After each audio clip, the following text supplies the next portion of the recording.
En 1872, il y a un bateau qui arrive à l'île Maurice, qui est à ce moment colonie britannique. Sur ce bateau, il y a des centaines d'Indiens qui ont quitté l'Inde. Et parmi ces Indiens, il y a mes ancêtres. Mes grands-parents sont nés, ont grandi et se sont mariés sur une plantation de champs de canne. Et leur destin était qu'ils meurent dans cette plantation de champs de canne. Mais mon grand-père s'est rebellé et il a été expulsé de cette plantation. Sa femme aussi, donc ma grand-mère. Moi, j'ai vécu avec eux et en réalité, ce sont des personnes qui, dans leur tête, n'ont jamais vraiment quitté la plantation. L'écrivaine mauricienne Natacha Apana nous a raconté une histoire d'immigration oubliée.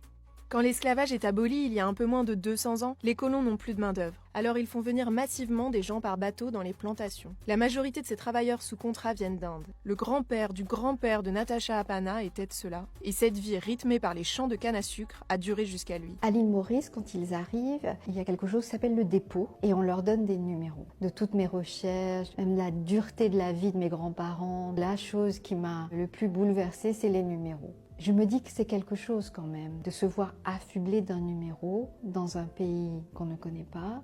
Certains sont pris en photo. Pour cet ancêtre, il y avait la mention d'une cicatrice près de son nombril. C'est parce qu'il y a cette mention-là que je me suis rendu compte qu'il devait les déshabiller. C'est une histoire extrêmement actuelle des hommes à service d'autres hommes pour l'économie, pour l'argent. Il y a la grande histoire et il y a l'histoire intime. Car ce récit, qui débute il y a plus d'un siècle, est aussi un geste d'amour envers ses grands-parents. Je me posais la question de ce qui restait de ces ancêtres-là. J'ai eu une très grande chance, c'est d'avoir vécu dans la même maison que mes grands-parents pendant mon enfance. Ils me racontaient des histoires presque de la science-fiction pour moi. Qu'est-ce qui reste quand vos ancêtres parlaient une autre langue que vous ne parlez plus? Qu'est-ce qui reste quand vos ancêtres avaient une autre manière de vivre que vous trouvez aujourd'hui archaïque, parfois même barbare?